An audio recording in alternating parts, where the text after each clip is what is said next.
ಕಣ್ಮುಂದೆಯೇ ನಡೆಯುತ್ತೆ ಕರಾಮತ್ತು. ನಿಮ್ಮ ಮನಸ್ಸಿನ ಪ್ರಶ್ನೆಗೆ ಉತ್ತರ ಖಚಿತ. ನದಿಯಲ್ಲಿ ಸಿಕ್ಕ ಮೂರ್ತಿಯಿಂದ ನಡೆಯುತ್ತೆ ಅಚ್ಚರಿ. ಇದೇ ಇವತ್ತಿನ ವಿಶೇಷ ನಿಜಾನ. ನಾನು ಗಣೇಶ್ ರೇವಣ್ಕರ್. ನಮ್ಮ ಅನೇಕ ಕಷ್ಟಗಳ ನಿವಾರಣೆಗೆ ನಾವು ದೇವರ ಮೊರೆ ಹೋಗ್ತೀವಿ. ಕಾರಣ ದೇಗುಲಕ್ಕೆ ಹೋದರೆ ನಮ್ಮ ಮನಸ್ಸಿಗೆ ನೆಮ್ಮದಿ ಸಿಗುತ್ತೆ ಅಂತ.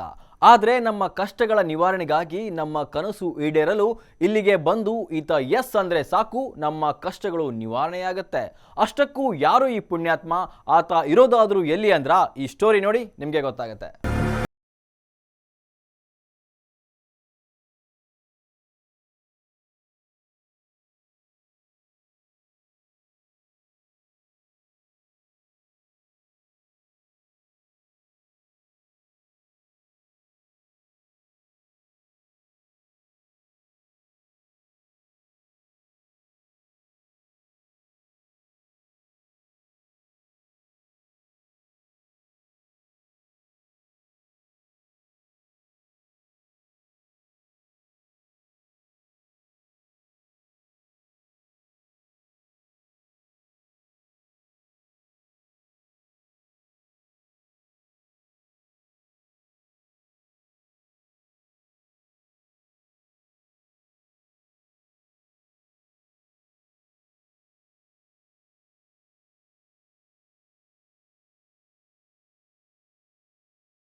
ನೋಡಬೇಕು ಅಷ್ಟೇ.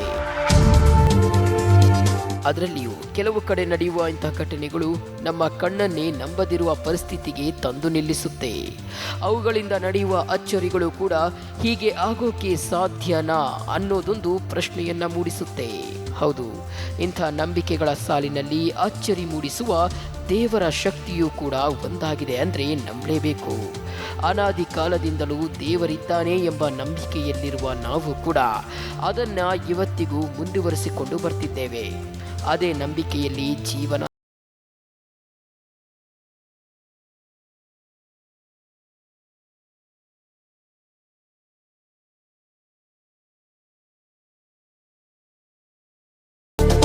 ಅದರಂತೆ ದೇವರಿಗೆ ನಿತ್ಯವೂ ಪೂಜೆ ಪುನಸ್ಕಾರ ಮಾಡುತ್ತಾ ನಮ್ಮನ್ನು ಕಾಪಾಡಪ್ಪ ಎಂದು ನಮಿಸುತ್ತೇವೆ. ದೇಗುಲಗಳಿಗೆ ತೆರಳಿ ವಿಶೇಷ ಪೂಜೆ ಪುನಸ್ಕಾರ ಮಾಡಿ ವ್ರತಗಳನ್ನು ಮಾಡ್ತೇವೆ. ಯಾಕಂದರೆ ನಮ್ಮ ಕಷ್ಟಗಳನ್ನು ನಿವಾರಣೆ ಮಾಡಿ ನಮ್ಮನ್ನು ನೆಮ್ಮದಿಯಿಂದ ಇಡಲು, ಭಕ್ತಿ ಎಂಬ ಭಾವನೆ ಬಿಂಬಿಸಲು ದೇವರೆಂಬುವವನು ಇದ್ದಾನೆಂಬ ನಂಬಿಕೆಯೇ ಕಾರಣ.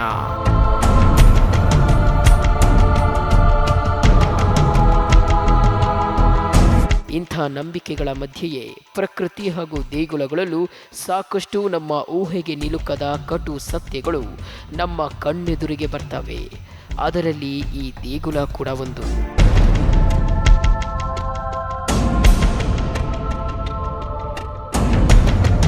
ಈ ದೇಗುಲದಲ್ಲಿ ನಾವು ಅಂದುಕೊಂಡದ್ದಕ್ಕಿಂತ ಹೆಚ್ಚಾಗಿ ಪವಾಡಗಳು ನಡೆಯುತ್ತವೆ. ಕಣ್ಣೆದುರೇ ಅಚ್ಚರಿಗಳು ನಡೆಯುತ್ತೆ. ಜೊತೆಗೆ ಸತ್ಯದ ಅನುಭವ ಆಗುತ್ತೆ. ಇದನ್ನ ಸ್ವತಃ ಭಕ್ತರೇ ಅನುಭವಿಸಿ ನಂತರ ಹೇಳ್ತಾರೆ. ಮೊದಲೇ ನಾವೇನು ಅನ್ಕೋತೀವಿ ಅದು ಆಗಂಗಿದ್ರೆ ಗಣಪತಿ ನಮ್ಮ ಕೈಗೆ ಈಸಿಯಾಗಿ ಬರುತ್ತೆ. ಎರಡನೇ ಸಲ ನಾವೇನು ಅನ್ಕೊಂಡಾಗ ಅದು ಆಗೋದಿಲ್ಲ ಅಂದರೆ ಯಾವುದೇ ಕಾರಣಕ್ಕೂ ಅದು ಬಲವಂತವ ನಾವು ಎತ್ತಬೇಕಾದ ಹೊರತು ಸಲೀಸ ಮೊದಲು ಥರ ಬರೋದಿಲ್ಲ. ಆ ಒಂದು ಅನುಭವ ನಮ್ಗೆ ಆಗಿದೆ. ನಾವು ಮದುವೆ ವಿಷಯದಲ್ಲಿ ಆಗ್ಬೋದು, ಬೇರೆ ವಿಷಯದಲ್ಲಿ ಆಗ್ಬೋದು, ಸುಮಾರು ಅನುಭವಗಳಾಗಿದೆ. ನಂಬಿಕೆ ಸಿಕ್ಕಾಬಿಟ್ಟು ನಮ್ಗೆ ಅಲ್ಲಿಂದನೂ ಇದೆ. ಇಷ್ಟೇ ಅಲ್ಲ, ದೇವರ ಪವಾಡದಿಂದ, ಇಲ್ಲಿನ ದೇವರ ಶಕ್ತಿಯಿಂದ ಒಳಿತನ್ನ ಕಂಡು ಹೌದು ಇದು ನಿಜ ಅಂತ ಹೇಳುವವರು ಇದ್ದಾರೆ. ಅಷ್ಟಕ್ಕೂ ಆ ಜಾಗ ಬೇರೆ ಯಾವುದೂ ಅಲ್ಲ, ಈ ಲೋಕದಲ್ಲಿ ಮೊದಲ ಪೂಜೆಗೆ ಒಡೆಯನಾದ ಸಂಕಷ್ಟಹರ ವಿಘ್ನ ವಿನಾಶಕನ ಈ ಪವರ್ಫುಲ್ ಆಲಯದಲ್ಲಿ.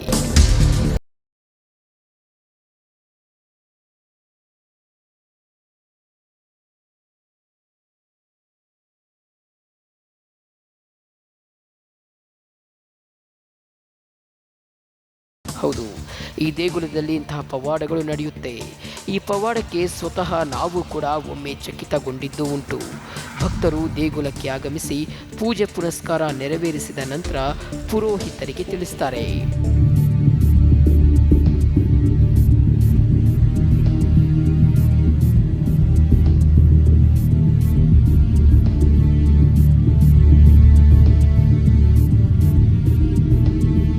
ಪುರೋಹಿತರು ಈ ಗಣಪನಿಗೆ ವಿಶೇಷವಾಗಿ ಪೂಜೆ ಸಲ್ಲಿಸಿ ದೇಗುಲದ ಮಂಟಪದಲ್ಲಿ ತಂದು ಇಟ್ಟು ಭಕ್ತರ ಕಷ್ಟಗಳನ್ನು ನಿವಾರಣೆ ಮಾಡಲು ಪ್ರಶ್ನೆಗಳನ್ನು ಹಾಕಲಾಗುತ್ತೆ. ಈ ಪ್ರಶ್ನೆಗಳಿಗೆ ಸ್ವತಃ ಗಣಪನಿಂದ ಉತ್ತರ ಕೂಡ ಪಡೆಯುತ್ತಾರೆ. ಹೀಗೆ ಉತ್ತರ ಕೊಡುವ ಗಣಪ ಅವರ ಕಷ್ಟಗಳ ನಿವಾರಣೆಗೂ ಕೂಡ ಸರಿಯಾದ ಮಾರ್ಗದರ್ಶನ ಕೊಡ್ತಾನೆ ಎಂಬುದು ಭಕ್ತರ ನಂಬಿಕೆ.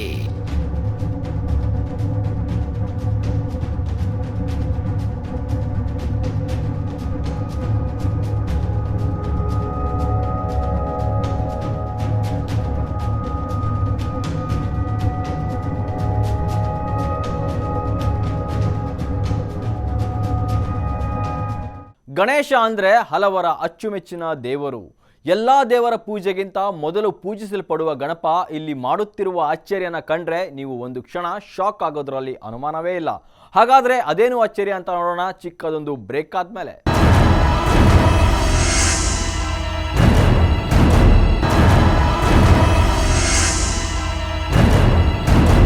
ಭಕ್ತರ ಪ್ರಶ್ನೆಗೆ ಗಣಪ ಇಲ್ಲಿ ಉತ್ತರ ಕೊಡೋ ರೀತಿಯನ್ನು ನೋಡಿದ್ರೆ ನಿಮಗೂ ಶಾಕ್ ಆಗೋದು ಪಕ್ಕ. ಅಷ್ಟಕ್ಕೂ ಈ ಗಣಪನ ಮುಂದೆ ಭಕ್ತರು ಹೇಗೆ ಪ್ರಶ್ನೆ ಕೇಳ್ತಾರೆ, ಆ ವೇಳೆ ಗಣಪನಿಂದ ಉತ್ತರ ಹೇಗೆ ಬರುತ್ತಾ ಅಂದ್ರ ಇದಕ್ಕೆಲ್ಲ ಇಲ್ಲಿದೆ ನೋಡಿ ಉತ್ತರ.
ಇದೊಂಥರ ವಿಶೇಷವಾದ ದೇವಸ್ಥಾನ. ಇಲ್ಲಿ ನಡೆಯುವ ಪೂಜೆಯೂ ಕೂಡ ವಿಶೇಷವೇ. ಅಷ್ಟೇ ಯಾಕೆ, ಈ ದೇವಸ್ಥಾನದ ಶಕ್ತಿಯೂ ಕೂಡ ಇನ್ನಷ್ಟು ವಿಶೇಷ. ಹೀಗೆ ಸಾಕಷ್ಟು ವಿಶೇಷತೆಗಳನ್ನು ಇಟ್ಕೊಂಡಿರುವ ದೇವಾಲಯ ಅಂದರೆ ಈ ಗಣಪತಿ ದೇವಸ್ಥಾನ.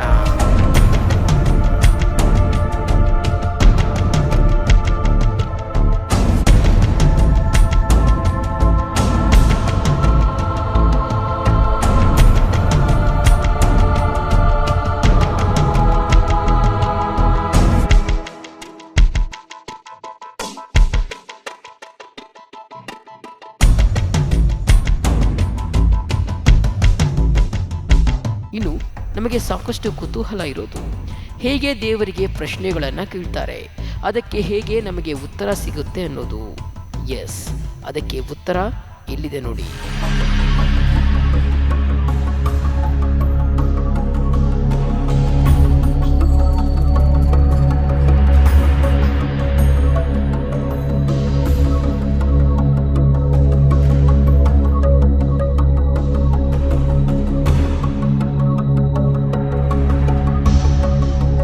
ಮೊದಲಿಗೆ ನಾವು ಗಣಪನ ಮುಂದೆ ಭಕ್ತಿ ಪರವಶದಲ್ಲಿ ಕುಳಿತು ಪ್ರಾರ್ಥನೆ ಮಾಡಬೇಕು. ಒಂದೇ ಮನಸ್ಸಿನಲ್ಲಿ ನಮ್ಮ ಭಕ್ತಿ ಭಾವದಿಂದ ಗಣಪನ ಮುಂದೆ ಕುಳಿತು ನಮ್ಮ ಪ್ರಶ್ನೆಗಳು, ನಮ್ಮ ಕಷ್ಟಗಳು ಯಾವಾಗ ನಿವಾರಣೆಯಾಗುತ್ತೆ ಅಂತ ಕೇಳಿಕೊಳ್ಳಬೇಕು.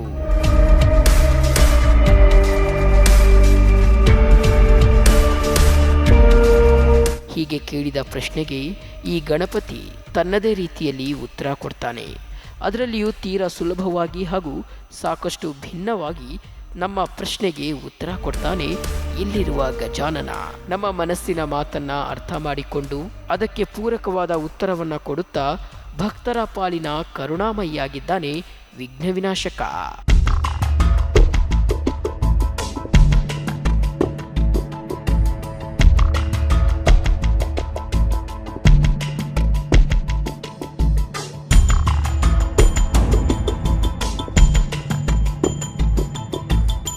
ಹಾಗಾದರೆ ಈ ಗಣೇಶ ಅದು ಹೇಗೆ ನಮ್ಮ ಪ್ರಶ್ನೆಗೆ ಉತ್ತರ ಕೊಡ್ತಾನೆ ಗೊತ್ತಾ? ನೋಡಿ ನೀವೇ. ನಮ್ಮ ಬೇಡಿಕೆಯನ್ನ ಮನಸ್ಸಿನಲ್ಲಿಯೇ ಬೇಡಿಕೊಂಡ್ರೂ ಅದು ಫಲಿಸುತ್ತೆ ಎಂದಾದರೆ ತಮ್ಮ ಮುಂದೆ ಇರುವ ಗಣಪ ಹೂವಿನ ರೀತಿಯಲ್ಲಿ ಸಲೀಸಾಗಿ ಮೇಲೆ ಬರ್ತಾನೆ.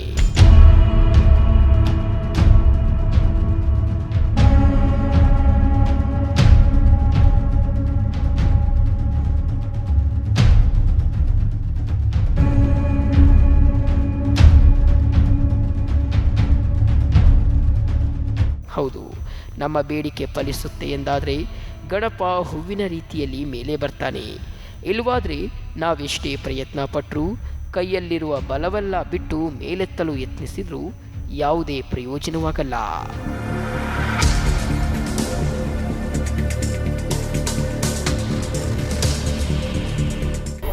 ಏನೋ ಅಂದ್ಕೊಂಡಿದ್ದು ತುಂಬ ಸಲೀಸಾಗಿ ಫ್ರೀಯಾಗಿ ಹೂ ಥರ ಬಂತು. ಇನ್ನೊಂದ್ಸಲ ಏನೋ ಅಂದ್ಕೊಂಡಿದ್ದೆ ಅದು ತುಂಬ ಎತ್ತಕ್ಕೆ ಆಗ್ತದೆ.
ಪ್ರಶ್ನೆಗೆ ಗಣಪನಿಂದ ಬರುವ ಉತ್ತರವನ್ನ ಅಷ್ಟಕ್ಕೂ ಈ ವಿಶೇಷವಾಗಿ ಉತ್ತರ ಕೊಡುವ ಗಣಪ ಇರೋದಾದ್ರೂ ಎಲ್ಲಿ? ಎಷ್ಟು ವರ್ಷಗಳಿಂದ ಈ ಆಚರಣೆ ನಡೆಯುತ್ತಿದೆ? ಇದನ್ನೆಲ್ಲ ಹೇಳ್ತೀವಿ ಚಿಕ್ಕದೊಂದು ಬ್ರೇಕ್ ಆದ್ಮೇಲೆ.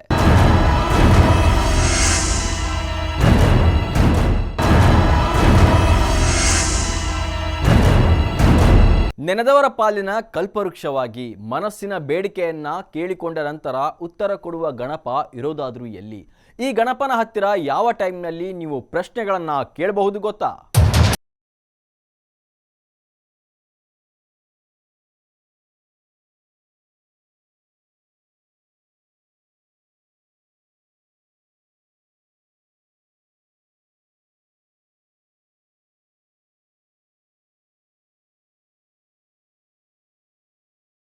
ದವರ ಪಾಲಿನ ವರ ಕೊಡುವ ಈ ವಿಘ್ನ ವಿನಾಶಕನಿಗೆ ಇರುವ ಶಕ್ತಿ ಅಪಾರ. ಇಲ್ಲಿನ ಈ ಗಣಪನ ಬಳಿ ಬಂದು ಬೇಡಿಕೊಳ್ಳುವ ಭಕ್ತರು ಕೂಡ ಒಬ್ರು ಇಬ್ರು ಅಲ್ಲ, ದಿನವೂ ನೂರಾರು ಭಕ್ತರು ಬರ್ತಾರೆ. ದೇವರ ಬಳಿ ಬಂದು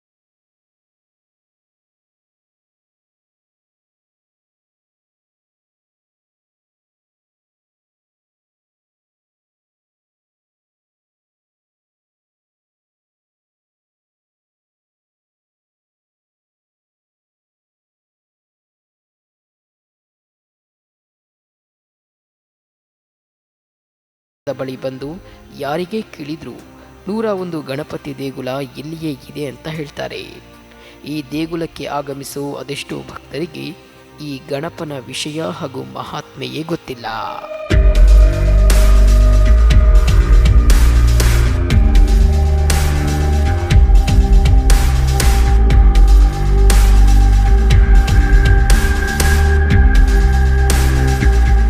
ಅಷ್ಟಕ್ಕೂ ಈ ವಿಶೇಷ ಗಣಪ ಸಿಕ್ಕಿದ್ದೇ ಒಂದು ರೋಚಕ.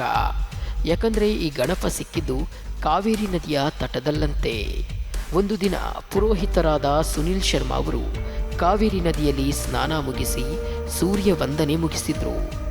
ಈ ವೇಳೆ ಕಾಲಿನ ಬಳಿ ಸಿಲುಕಿದ ಈ ಗಣಪ ಸುನಿಲ್ ಅವರಿಗೆ ಸಿಕ್ಕಿತ್ತು.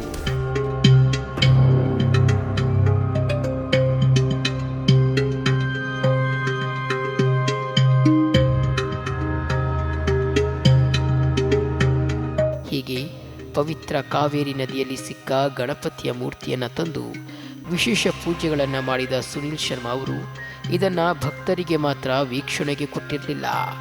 ಒಮ್ಮೆ ಈ ಗಣಪನನ್ನ ಕಷ್ಟ ಎಂದು ಬಂದವರಿಗೆ ತೋರಿಸಿ ಕೈ ಮುಗಿದು ಪ್ರಾರ್ಥನೆ ಮಾಡುವಂತೆ ಹೇಳಿದರು. ಆ ವೇಳೆ ದೇಗುಲಕ್ಕೆ ಬಂದ ಮಹಿಳೆಯ ಕಷ್ಟ ನಿವಾರಣೆಯಾಗಿ ಆಕೆ ದೇಗುಲದಲ್ಲಿ ವಿಶೇಷ ಪೂಜೆ ಮಾಡಿಸಿದ್ರು. ಅಲ್ಲಿಂದ ಈ ಮೂರ್ತಿಯ ಶಕ್ತಿ ತಿಳಿಯುತ್ತೆ.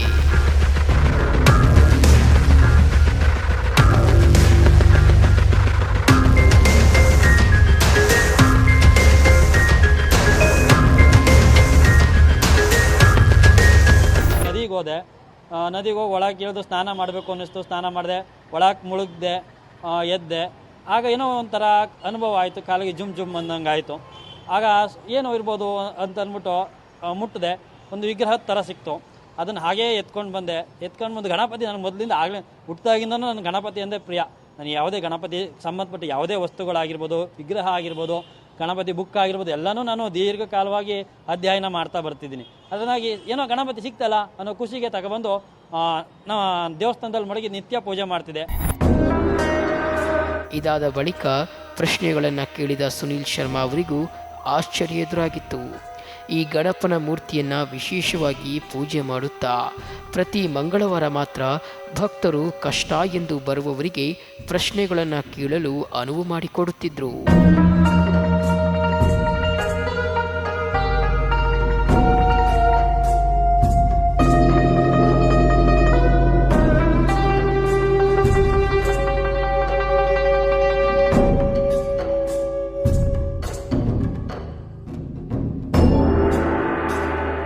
ಈ ವೇಳೆ ಗಣಪನಿಗೆ ಪ್ರಶ್ನೆ ಕೇಳಿ ಉತ್ತರ ಪಡೆಯುವವರ ಸಂಖ್ಯೆಯು ದೊಡ್ಡದಾಯಿತು. ಆದರೆ ಈ ವಿಷಯ ಮಾತ್ರ 95% ಜನರಿಗೆ ಗೊತ್ತೇ ಇಲ್ಲ. ಅಷ್ಟಾದರೂ ಇದರಿಂದ ಒಳಿತನ್ನು ಕಂಡವರು ಇವತ್ತಿಗೂ ಗಣಪನ ಬಳಿ ಬಂದು ಪ್ರಶ್ನೆ ಹಾಕಿ ಉತ್ತರ ಪಡೆಯುತ್ತಿದ್ದಾರೆ. ಇದೆಲ್ಲವೂ ಭಕ್ತಿ ಭಾವದಿಂದ ಬೇಡಿಕೊಂಡ್ರೆ ಮಾತ್ರ ಅವರ ಪ್ರಶ್ನೆಗೆ ಉತ್ತರ ಸಿಗೋದು ಅಂತಾರೆ ದೇಗುಲದ ಪುರೋಹಿತರು. ನಿಮ್ಮ ಕೆಲಸ ಆಗುತ್ತೆ ಅನ್ನೋದಾದರೆ ಹೂ ನನಗೆ ನಿಮ್ಮ ಕೈಗೆ ಬರುತ್ತೆ, ಮೈಯೆಲ್ಲ ಹಗುರವಾಗಿರುತ್ತೆ. ಬರಲ್ಲ ಅಂದರೆ ದೇಹವೇ ಎಷ್ಟೇ ಮುಷ್ಟಿ ಇಟ್ಟು ಎತ್ತಿದ್ರೂ ಅದು ಬರೋಕ್ಕಾಗದಿರೋಷ್ಟು ಕಷ್ಟಕರವಾಗಿರುತ್ತೆ ಅಂತ ಹೇಳಿದೆ.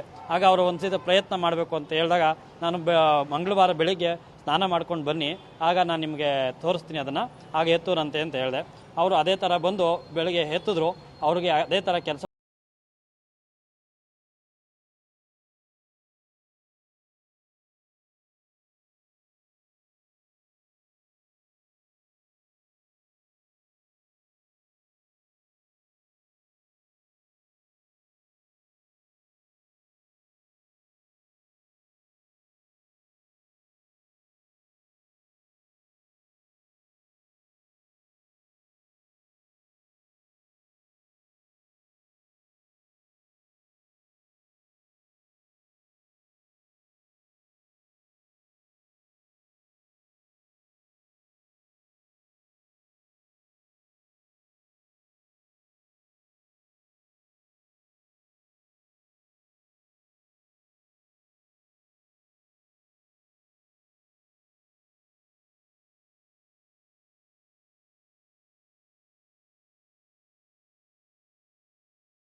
ಕೆಲಸಕ್ಕೆ ಗಣಪ ಮೇಲೆ ಬರಲೇ ಇಲ್ಲ.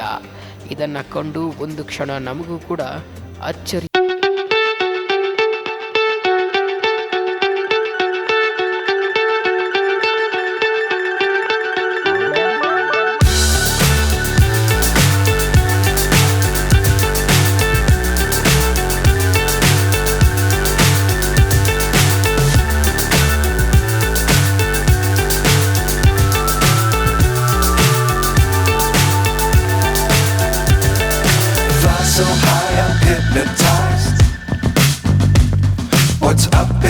what's left is right. Chasing stars and holding you. I can't see the end, but we'll see it through.